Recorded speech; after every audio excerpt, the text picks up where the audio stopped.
বাপেরা, নজওয়ান তরুণেরা, এ নবী পাকের প্রেমিকেরা, নামাজ যেমন পড়তে হবে, রোজা যেমন রাখতে হবে, হজ যেমন করতে হবে, মালদারকে যাকাত যেমন দিতে হবে, তেমনি ক্ষুধার্ত মানুষকে খানা খাওয়াতে হবে, সমাজকে নেশামুক্ত করতে হবে, সমাজের বুকে অন্যায় অত্যাচার হলে সেগুলোকে কষ্ট দমন করতে হবে, শক্ত হাতে মিটাতে হবে, অসহায়ের পাশে দাঁড়াতে হবে, বঞ্চিত মানুষের অধিকার মিলাতে হবে। এ সব কিছু নেই ইসলাম। তাই তো আল্লাহ কোরআনের মধ্যে জানিয়ে দিলে, লাকাদ কানা লাকুম ফি রাসূলিল্লাহি উসওয়াতুন হাসানা। এ দুনিয়ার মানুষেরা, আমি তোমাদের জন্য আমার রাসূলুল্লাহকে মডেল করে পাঠিয়েছি।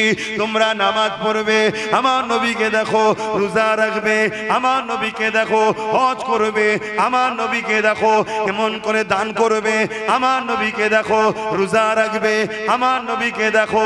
আর সংসারের বেলায় আমার নবীকে ছেড়ে দাও, ব্যবসার বেলায় আমার নবীকে ছেড়ে দাও। এটা বলেছি। তোমরা রাজনীতি করবে, আমার নবীকে বাদ দিয়ে সুদখোর, ঘুষখোর, মাতাল, চরিত্রহীন, সমাজ বিরোধীকে দেখে রাজনীতি করো। তাহলে আমরা সেটাই তো করছি। আল্লাহ নবী জানিয়ে দিলে, আমার উম্মতেরা, তোমরা কুরাইশের নেতৃত্ব মানবে, কিয়ামত পর্যন্ত কুরাইশের ঝান্ডা তলায় থাকবে। কেন? কুরাইশের উপরে আল্লাহর বরকত থাকে। ইমানদার কুরাইশের সাথ তোমরা দিয়ে দিও। এ যুবকেরা, তরুণীরা, বাপেরা, এই মনে রাখবেন, ইমানদার কুরাইশ যে হবে, হজ হাউসে মদ থাকলেও বার করবে। আর সর্বধর্মের মানুষের বিরুদ্ধে যে আজকে গণতন্ত্র সংবিধানকে মিটাবার প্ল্যান চলছে, তারও বিরুদ্ধে গিয়ে কেস করবে।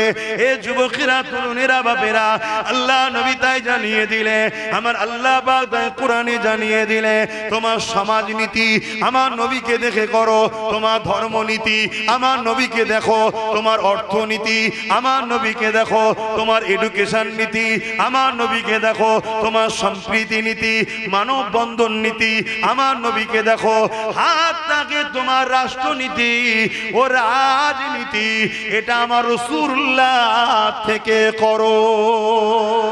এ যুবকেরা, তরুণেরা, এই যে বর্ডারে বর্ডারে মিলিটারি আছে, বিএসএফ আছে, এই বিএসএফ দিতে হয়, বর্ডারে যে দাঁড় করাতে হয়, এটা ১৫০০ বছর আগে ছিল না গো। আমার মুহাম্মদ রাসূল মদিনার রাষ্ট্র তৈরি করে মদিনার বর্ডারে বর্ডারে পাহারা নিযুক্ত করে দিল। নবী বিশ্বকে শিখিয়ে দিল রাষ্ট্রের নিরাপদের জন্য বিএসএফ দাঁড় করা।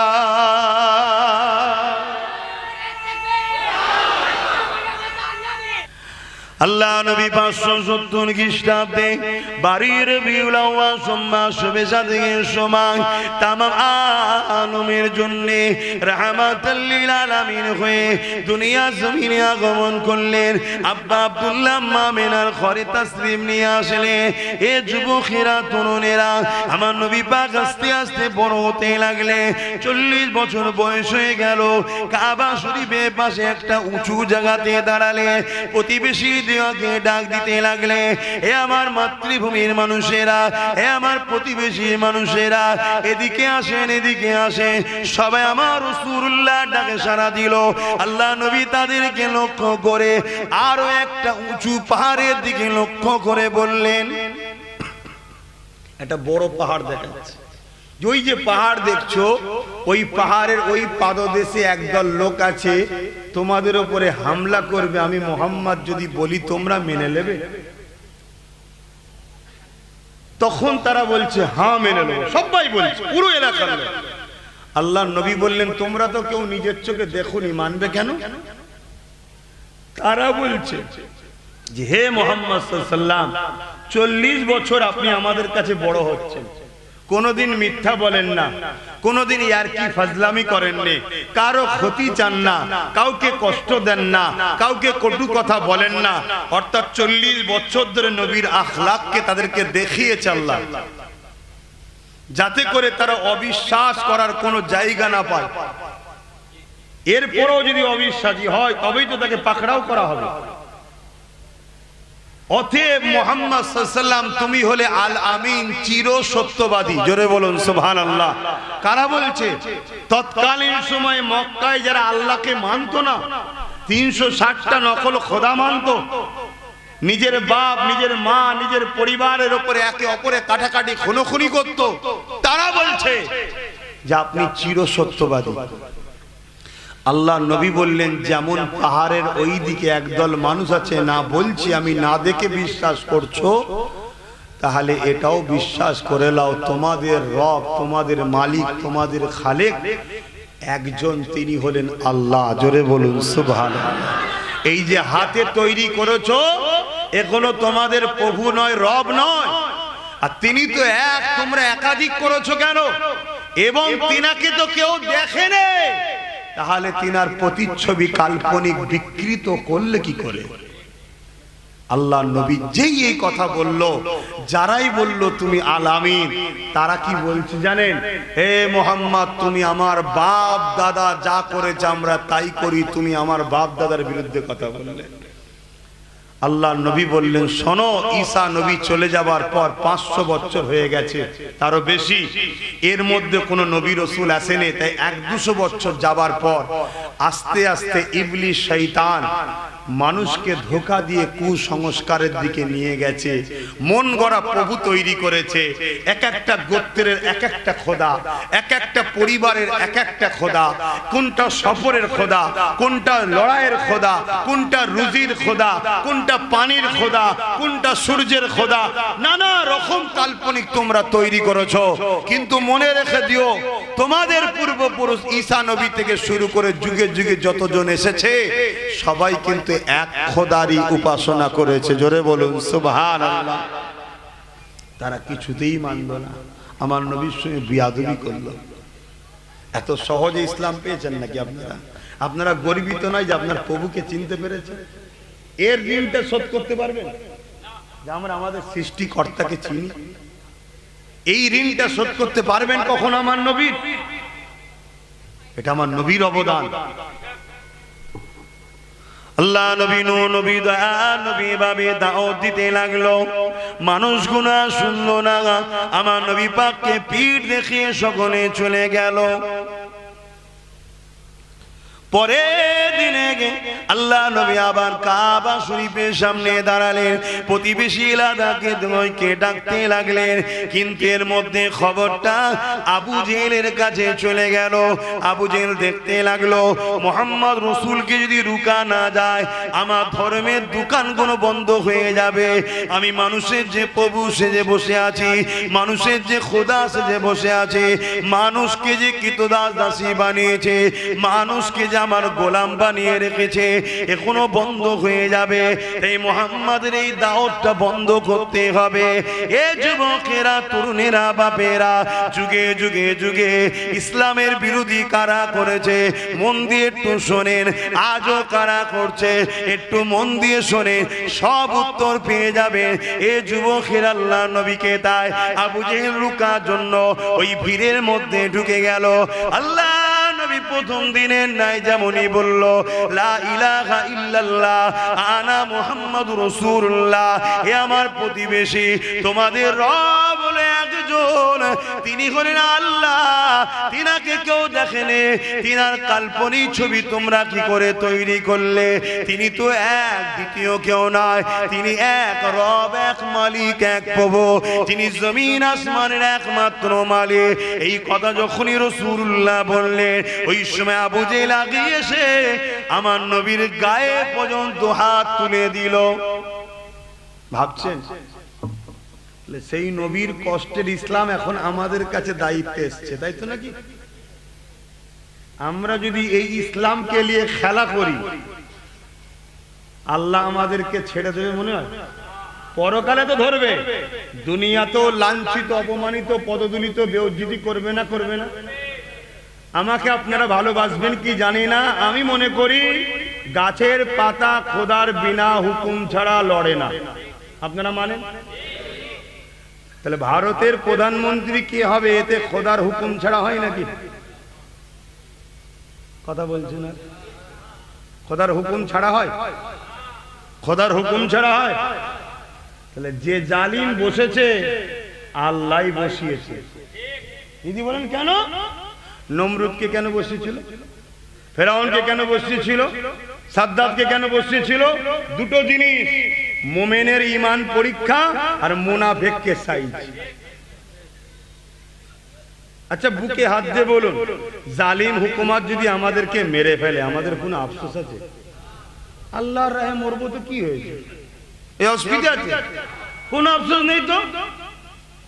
আমরা আল্লাহকে মানার জন্য যদি মানো, ইসলামকে মানার জন্য যদি মারো, মসজিদ মাদ্রাসাকে ভালোবাসার জন্য যদি মারো, এই মরণ তো আমাদের জন্য বড় সাকসেসফুল। জোরে বলুন সুবহানাল্লাহ।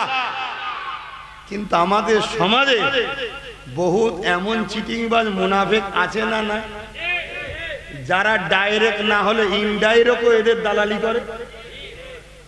তাদের কি হবে?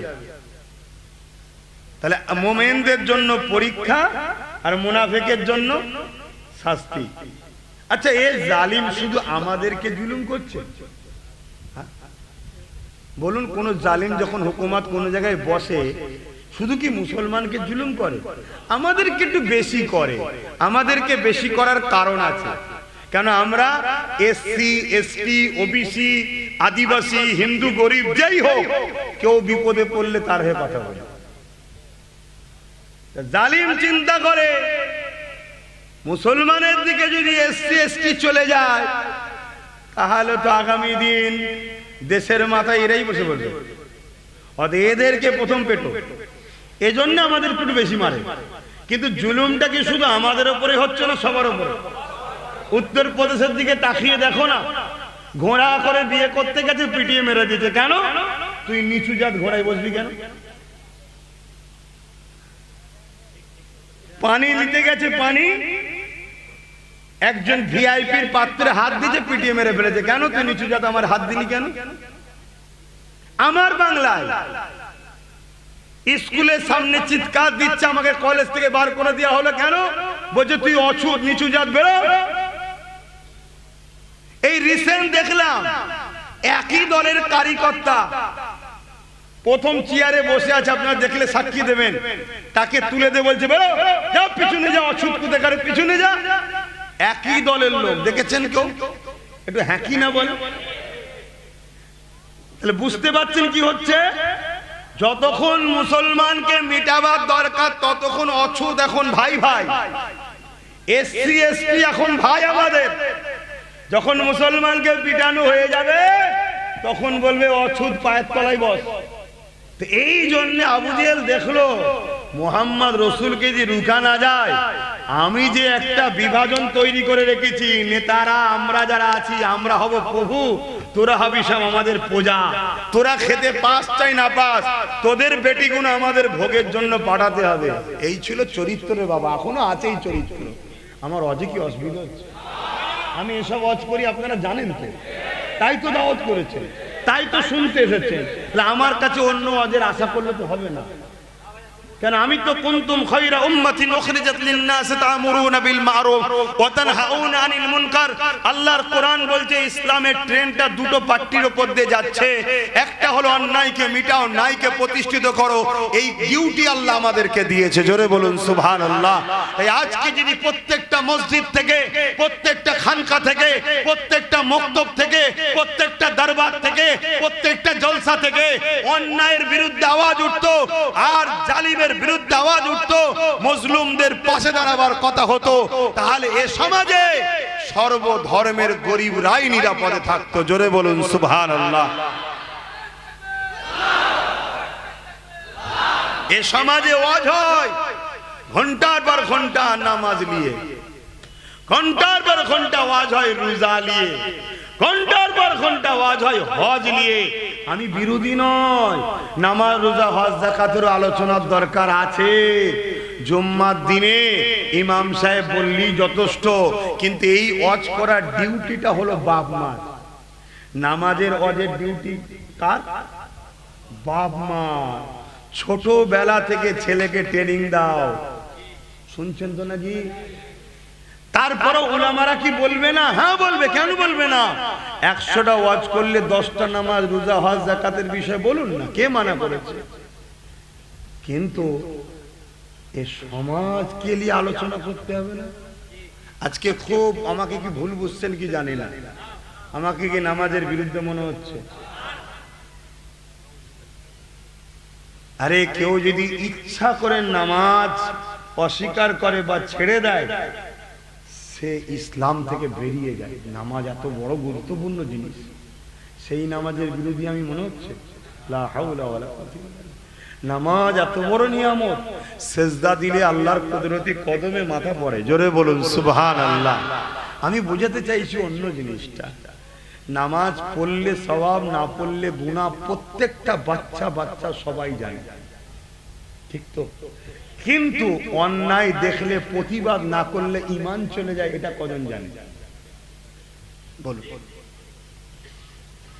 অন্যায় দেখে কেউ যদি প্রতিবাদ না করে, নবী বলছে তার মধ্যে ঈমান নাই। আমার আব্বাজানের কথা বলছি না, আমার নবীর কথা বলছি। এইটা কজন জানে? বুঝতে পারছেন তো আমার কথা? আজকে বলুন, আমি নামাজ পড়েছি 7:40-এ, দরবারে বেরিয়ে দেখলাম নামাজের টাইম যখন হয়ে গেছে, যাই নামাজটা পড়েই বেরোই। দরবারে নামাজ পড়ে গাড়িতে উঠলাম, ঈশান নামাজও, যে নামাজটা পড়ে লি, কেন রাত হলে গা ভারী হবে, জলসার ব্যাপার, কখন কি হবে না হবে, কতক্ষণ আল্লাহ বলাবে আমি জানি এখন। কিন্তু আমি জানতে চাইছি, আমি যে নামাজ পড়লাম এতে সমাজের কি লাভ হলো? এটা আমার লাভ হয়েছে, 100% আমার লাভ। আমার রবকে আমি খুশি করেছি, আমার স্রষ্টাকে আমি খুশি করেছি, যিনি আমাকে কুকুর বানাইনে, গরু ছাগল না বানিয়ে আশরাফুল মখলুকাত মানুষ বানিয়েছে, ইজ্জত দিয়েছে, দুটো চোখ দিয়েছে, দুটো কান দিয়েছে, দুটো কিডনি দিয়েছে, জবানে কথা দিয়েছে, কত সুন্দর খাদ্য দিয়েছে, নিঃশ্বাস এখনো টানাচ্ছে, বার করছে, সেই রবকে সেজদা দিয়েছি। অবশ্যই তিনি আমার উপরে খুশি, আমি নিজেকে গর্বিত, আমার সৃষ্টিকর্তা আমাকে সেজদা দেওয়ার সুযোগ দিয়েছে। বলুন আলহামদুলিল্লাহ। এটা আমার ব্যক্তিগত ইবাদত হলো, আমার উপকার হলো। সমাজের কি উপকার হলো? আমার মুখে দাঁড়িয়ে আছে, সমাজের কি লাভ? আমার লাভ আছে, আমার নবীর সুন্নাত। আমার মাথায় টুপি আছে, সমাজের কি লাভ? বলুন, খুব ভালো করে বুঝবেন। আমি রোজা রেখি, সমাজের কি লাভ? কিন্তু আমার লাভ, আমার শরীর সুস্থ থাকবে, শরীর আপডেট হচ্ছে, যেমন মোবাইলে আপডেট হলে মোবাইল পুরো ফ্রি হয়ে যায়। 11 মাস শরীরে যা ভাইরাস থাকে, রোজার ওসিলায় সব ভাইরাস মিটে গিয়ে শরীর আবার কংক্রিট ফিট আল্লাহ দেয়। জোরে বলুন সুবহানাল্লাহ। এবং জান্নাতি খানা খাওয়াবে, জান্নাতে একটা বাবুসম দরজা আছে, ওই দরজাতে ইনশাআল্লাহ আব্বাস সিদ্দিকীকে আল্লাহ জান্নাত যেতে দেবে ইনশাআল্লাহ। এ সব আমার লাভ আছে, অস্বীকার করছি না। সমাজের কি লাভ হয়েছে বলুন? কিন্তু আমি যদি এই সমাজকে মদ মুক্ত করতাম, এ সমাজে মদ চলবে না, তাহলে শুধু মুসলিম লাভ, অমুসলিমদের লাভ নয়। কেন এই মদের কারণে বাচ্চা কোনো সব অ্যাক্সিডেন্ট করছে, এই মদের কারণে যে খাইনে তার উপরেও গাড়ি তুলে দিচ্ছে, এই মদের কারণেই খুন হচ্ছে, এই মদের কারণেই ডিভোর্স হচ্ছে, এই মদের কারণেই মারপিট হচ্ছে, এই মদের কারণেই তিলোত্তমা বোনকে রেপ করা সম্ভব হয়েছে। তাহলে এই মদ যদি ব্যান করা যেত, তাহলে পুরো জাতি, মানুষ জাতি তুমি উপকার করলে।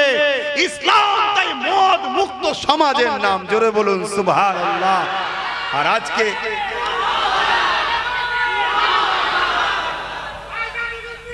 আর আজকে আমরা মুসলমান, আমি তো একটু বেশি বলি, ওই জন্য অনেকের রাগ হয়।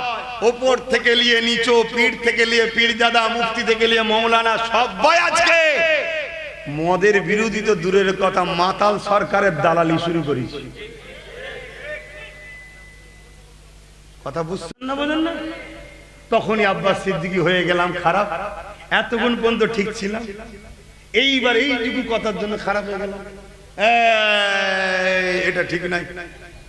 তাহলে ইসলামের কিছু লোভ, কিছু লোভ না, ইসলামের কিছু লোভ, কিছু লোভ না, এটা চিটিংবাজি করা না। মানতে পারোনি আলাদা কথা, বাপ। এ যুব সমাজ এরা কি সব মানতে পারে না? আমি সব মানতে পারি ইসলামের। আমি সব মানতে পারছি নাকি, কিন্তু বিশ্বাস করি, কোন জিনিসকে অস্বীকার করি না, চেষ্টা করি ভালো হবার, কিন্তু হচ্ছে না। আল্লাহ তো সব দেখছেন। চেষ্টাকারীকে আল্লাহ এত পছন্দ করেন, তাকে ওলি বানিয়েই তুলবে। জোরে বলুন সুবহানাল্লাহ। সমাজের উপকার কোনটা সেটা ভাবতে হবে। আমার নবী পাক সাল্লাল্লাহু আলাইহি ওয়াসাল্লাম এই জন্য তিনি সংগঠন তৈরি করে এই যুবকেরা তরুণেরা বাইতুল মাল ফান্ড তৈরি করলে, ওখানে মালকে সংগঠিত করলে, যাকাত গুলোকে সংগঠিত করলে, ধনী সাহাবাদের মাল নিয়ে সংগঠিত করলে, গরিব মানুষদেরকে খাওয়াতে লাগলে। এই যুবকেরা তরুণেরা বাপেরা, আল্লাহ নবী তাই দুনিয়ার মানুষকে বলে দিলে, তোমরা অন্যায় বিরোধী করো, এর পক্ষে থাকো, তোমরা গরিবের সাথ দাও, মুসলিমের বিরোধী করো, তোমরা মিথ্যার বিরোধী করো, সত্যের সাথ দাও। যদি জালিম মুসলমান হয়, ওই মুসলমানের সাথ দিলে হবে না। মুসলিম যদি অমুসলিম হয়, তারও পাশে তোমরা দাঁড়াও। কেন জালিমের সঙ্গে ইসলামের কোনো সম্পর্ক থাকতে পারে না। জুলুম মিটাবার নাম ইসলাম। তুমি মুসলমান দাবি করতে পারো, তুমি যখন জুলুম করছো, এই কাজটা ইসলামের বিরোধী, তাই তোমার উপরে আমি সাথ দিতে পারি না। আর যার উপরে জুলুম করছো, ও হলো মুসলিম, ও হলো অসহায়, হতে পারে সে অন্য ধর্মের, তার পাশে দাঁড়ানোটা এটা হলো আমার রাসূলুল্লাহর সুন্নাহ। এ যুবকেরা তরুণেরা, মক্কার মানুষের জন্য আল্লাহ নবী কথা বলেছিল, একটাও তো কেউ আল্লাহ ছিল না, ইসলামের ছিল না, কিন্তু আবু জেহেলের বিরুদ্ধে এই অসহায় মানুষগুলোর জন্য আল্লাহ নবী কথা বলেছিল। যারা কেউ আমার রাসূলুল্লাহ ছিল না গো, যারা কেউ আল্লাহকে মানত না, তারাও 360টা খোদা মানত, তারাও আগুনের উপাসনা করত, তারাও সূর্যের উপাসনা করত, বিভিন্ন জিনিসকে যারা মানত, আল্লাহ নবী তাদের পাশে দাঁড়িয়ে আবু জেহেলের বিরুদ্ধে কথা বলেছে। এ আবু জেহেল, গরিবদেরকে মেরো না। এ আবু জেহেল, কৃতদাস দাসী রাখাল বানিয়ে রেখো না।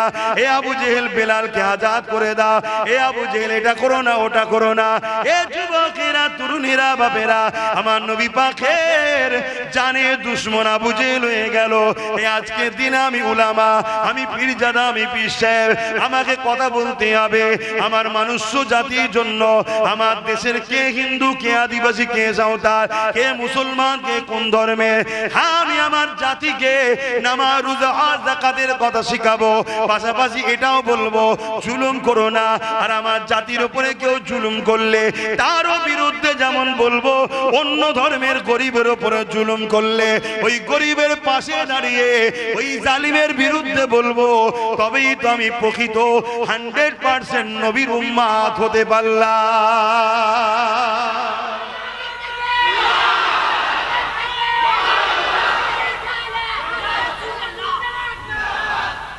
আজকে আমাদেরকে বিভিন্ন দিক দিয়ে শুধু গরম করে দেওয়া হচ্ছে আন্দোলনের নামে, বিভিন্ন দিক দিয়ে, কিন্তু আমাদেরকে বহু হিকমতের সঙ্গে কাজ করতে হবে। খোঁজ নাও প্রতিবেশীকে, চিকিৎসার অভাবে বিপদে আছে, তাকে চিকিৎসা করো। পাড়া থেকে সবাই এক হয়ে কালেকশন করে তার চিকিৎসা করো। যদি সে প্রতিবেশী তোমার অমুসলিমও হয়, চিকিৎসা পাচ্ছে না, তার চিকিৎসা করো। খেতে পাইনি, খেতে দাও। পরনের কাপড় নেই, কাপড় দাও। তোমার আখলাক, তোমার ব্যবহারে সে অমুসলিমও বলবে, আহারে এদের নবী এদেরকে কত সুন্দর শিখিয়েছে। জোরে বলুন সুবহানাল্লাহ। নামটা তো তোমার আমার নবীর হবে, কিন্তু আজ তুমি আমি যদি নবীর আদর্শ ছেড়ে দিয়ে এই দুনিয়ায় তথাকথিত জালিম, অত্যাচারী, গুন্ডা নেতাদের অনুসরণ করি, আমরা যদি মুসলিম নাম করে দাড়ি রেখে মাথায় টুপি দিয়ে মুসলমান সেজে গুন্ডা নেতাদের অনুসরণ করে আমরা যদি গুন্ডা হই, সমাজ বিরোধী হই, জালিম হই, অত্যাচারী হই, মনে রাখবে গাল তোমায় দেবে না, গাল তোমার জন্য আমার রাসূলকে সমাজ দিচ্ছে না, দেয় না। এর জন্য তোমাকে আল্লাহ বিচার করবে না। হ্যাঁ, বিচারের জন্য বসেছে। সূরা বাকারা খোলো না বাপ, গল্প বলছি না। আল্লাহ কোরআনেই বলেছে, তোরা যখন আমাকে ও আমার হাবিবকে ভুলে যাদের অনুসরণ তাবেদারি করবি, আমি আল্লাহ তাদের হাতে তোকে মিটাবো। শুনছেন তো নাকি? আমার বাংলার মাদ্রাসাও ধ্বংস হচ্ছে না, হয়নি? কথা বলো। সেন্টারে যে আছে একটা লোক বলতে পারবেন সে আমাদের বন্ধু না দুশমন? সেন্টারে যে বসে আছে বিজেপি মোদি, সে আমাদের বন্ধু না দুশমন? এটা কি জানে না এমন কেউ আছে? সবাই জানে দুশমন, কিন্তু এ যে ঘুমটার আড়ালে মাদ্রাসাগুলো শেষ করছে এটা কেউ জানে? কথা বলছে না তো? এটা জানে না। কেন জানেন না জানেন? আমরা এর বিরোধী করিনি, ওর বিরোধী করি, তাই আপনাদের কানে খবর যায়। আর ওর বিরোধী করি, এর বিরোধী করিনি কেন? ও আমাদেরকে মাইনে দেয়নি, এ আমাদেরকে মাইনে দেয়। তাই এ ভুল করলেও দেখতে পাই না, ও ভুল না করলেও দেখতে পাই। কষ্ট হচ্ছে নাকি না? কালকে কমেন্টে লিখবেন দালাল। লিখছে, লিখুন না বা, যত খুশি স্বপ্ন লেখো, আমার কোনো অসুবিধা নেই বা। আমি কি নাকি দুনিয়ার মানুষকে জেনে কোনো লাভ নাই। আমার আল্লাহ যদি আমাকে বলে তুই ভুল তো ভুল, আর ঠিক তো ঠিক, আর তিনি যদি বলে ঠিক, দুনিয়া ভুল বললো আমার কিচ্ছু যায় আসে না। আর দুনিয়া যদি বলে বাবা ঠিক ঠিক ঠিক ঠিক, আর আল্লাহ যদি বলে তোকে পছন্দ নাই, নাউজুবিল্লাহ, আমার পুরো ধ্বংস। কথা মাথায় ঢুকছে? কিন্তু বাস্তব কি বলছে আমি ভুল বুঝাচ্ছি। হ্যাঁ, আমি বলবো আনিস খানের জন্য, 100 বার বলবো আমার তিলক তোমা বোনের জন্য। হ্যাঁ, আমি বলবো এই টমজিরের পার্থর জন্য। হ্যাঁ, 100 বার বলবো উন্নয়ের সেই বোনের জন্য। হ্যাঁ, কাশ্মীরের আসিবার জন্য বলবো।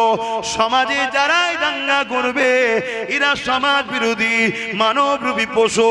সে মুসলমান সেজে হোক আর যে কোনো ধর্মের ট্যাগ দিয়ে হোক, এদের একটাই পরিচয়, এরা মানুষ সমাজে থাকার উপযুক্ত নয়, এরা মানবরূপী পশু। এদের বিরুদ্ধে সর্বধর্মের মানুষকে সংগঠিত হতে হবে। এ যুবকেরা, তরুণীরা, বাপেরা, আল্লাহ নবী মদিনা শরীফে চলে গেলেন।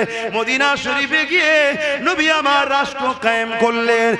কোন কিতাবে আছে মদিনায় যখন রাসূল রাষ্ট্র কায়েম করছে, ওই সময় মদিনার জমিনে ইহুদি ছিল হলো 60 থেকে 70%।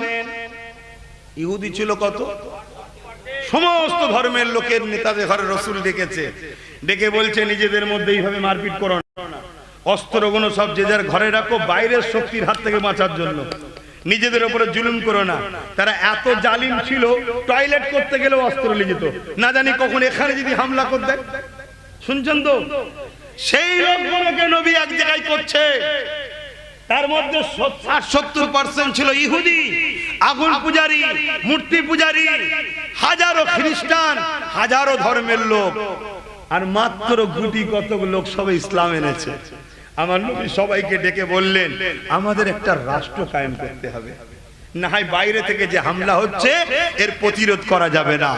ওই রাষ্ট্র যখন সনদ লিখা হচ্ছে ইত্যাদি ইত্যাদি, আমার নবীর আখলাক কথাবার্তা দেখে ওই অমুসলিমরাই বলছে আপনি রাষ্ট্রের প্রধান। জোরে বলুন সুবহানাল্লাহ, আরো জোরে বলুন। আর আমাদের ঘরে কি বলছে? আয় ভাড়ালে আমার হয়ে মারপিট করে জিতিয়ে দেবে, তাই তো নাকি? আর আমরা ভাড়া কিনি। বড় বাপেরা, নওজোয়ান তরুণেরা, এ নবী পাকের প্রেমিকেরা, নামাজ যেমন পড়তে হবে, রোজা যেমন রাখতে হবে, হজ যেমন করতে হবে, মালদারকে যাকাত যেমন দিতে হবে, তেমনি ক্ষুধার্ত মানুষকে খানা খাওয়াতে হবে, সমাজকে নেশামুক্ত করতে হবে, সমাজের বুকে অন্যায় অত্যাচার হলে সেগুলোকে কষ্ট দমন করতে হবে, শক্ত হাতে মিটাতে হবে, অসহায়ের পাশে দাঁড়াতে হবে, বঞ্চিত মানুষের অধিকার মিলাতে হবে। এসব কিছু নেই ইসলাম। তাই তো আল্লাহ কোরআনের মধ্যে জানিয়ে দিলে লাকাদ কানা লাকুম ফি রাসূলিল্লাহি উসওয়াতুন হাসানা। এ দুনিয়ার মানুষেরা, আমি তোমাদের জন্য আমার রাসূলুল্লাহকে মডেল করে পাঠিয়েছি।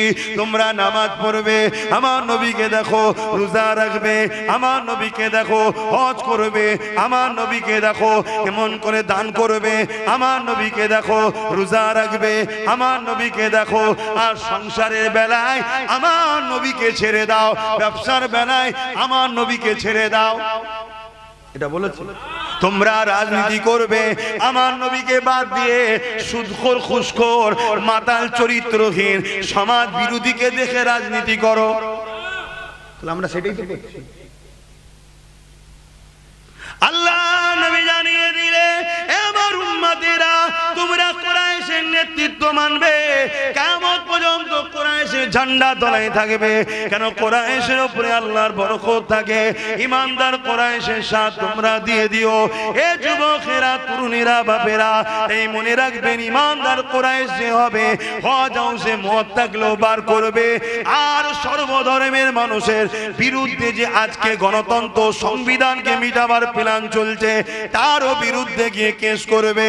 এ যুবকেরা, তরুণেরা, বাপেরা, আল্লাহ নবী তাই জানিয়ে দিলে, আমার আল্লাহ পাক তাই কোরআনে জানিয়ে দিলে, তোমার সমাজনীতি আমার নবীকে দেখে করো, তোমার ধর্মনীতি আমার নবীকে দেখো, তোমার অর্থনীতি আমার নবীকে দেখো, তোমার এডুকেশন নীতি আমার নবীকে দেখো, তোমার সম্প্রীতি নীতি, মানব বন্ধন নীতি আমার নবীকে দেখো, হাত থাকে তোমার রাষ্ট্রনীতি ও রাজনীতি এটা আমার রাসূলুল্লাহ থেকে করো। এ যুবকেরা, তরুণেরা, এই যে বর্ডারে বর্ডারে মিলিটারি আছে, বিএসএফ আছে, এই বিএসএফ দিতে হয়, বর্ডারে যে দাঁড় করাতে হয়, এটা ১৫০০ বছর আগে ছিল না গো। আমার মুহাম্মদ রাসূল মদিনার রাষ্ট্র তৈরি করে মদিনার বর্ডারে বর্ডারে পাহারা নিযুক্ত করে দিল।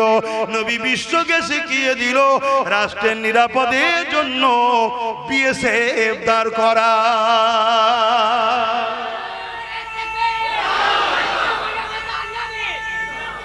আল্লাহু আকবার। শুনছেন তো নাকি? আমার নবী সিস্টেম শিখিয়েছে না শিখাইলে? আমার নবী আইন ব্যবস্থা শিখিয়েছে, আমার নবী অর্থনীতির ব্যবস্থা শিখিয়েছে, আমার নবী বিচার ব্যবস্থা শিখিয়েছে, আমার নবী ইনসাফ করা শিখিয়েছে। একদিন আমার নবী মদিনার রাষ্ট্রপ্রধান হয়ে সিংহাসনে বসে আছে, রাষ্ট্র কাজ চালাচ্ছে। ঠিক এমন সময় এক ইহুদি আর একজন মুসলমান আগিয়ে চলে এলো, এমন করে একটা বিচার নিয়ে আসলো। কি বিচার? একটা ঘোড়াকে দুজনা বলছে আমার, ইহুদি বলছে আমার, মুসলমানও বলছে আমার।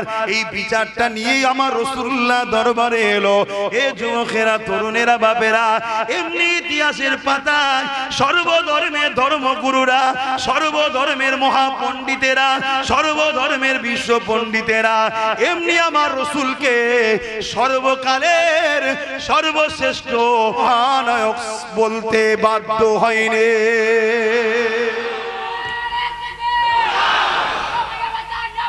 জিন্দাবাদ। সর্বধর্মের সমস্ত পণ্ডিতরা বলতে বাধ্য হয়েছে মুহাম্মদ রাসূল হলেন সর্বকালের সর্বশ্রেষ্ঠ সাকসেসফুল নেতা। জোরে বলুন সুবহানাল্লাহ। এমনি বলতে হয় না, আমরা না হয় বলবো আমাদের নবী। সর্বধর্মের বড় বড় পণ্ডিতরা তারা বলতে বাধ্য হয়েছে। এমনকি যারা আমার রাসূলকে রিসার্চ করেছে 5 বছর, 10 বছর, 20 বছর, 30 বছর, 40 বছর, তারা পরে গিয়ে আমার রাসূলকে নবী বলে মানতে বাধ্য হয়েছে। প্রেমের কাছে দুর্বল হয়ে গেছে। জোরে বলুন সুবহানাল্লাহ। কেন? তার একটা ছোট্ট নমুনা বলে গেছিলাম, হাজারো নমুনা আছে। কি? ইহুদি বলছে ঘোড়া আমার, মুসলমান বলছে ঘোড়া আমার। আল্লাহ নবী বললেন দলিল দাও, তোমার ঘোড়া তোমার পক্ষে প্রমাণ দাও। শুনছেন তো নাকি? আর এখন তো প্রমাণ লুটপাট হয়, লুটপাট। হ্যাঁ, বোলডুজার পাঠিয়ে হসপিটালের পায়খানাকে ভেঙে চুরমার করে দেওয়া হবে। পরের দিন একদল লাঠিয়াল বাহিনী পাঠিয়ে সব ভেঙে তছনছ করে দেওয়া হবে।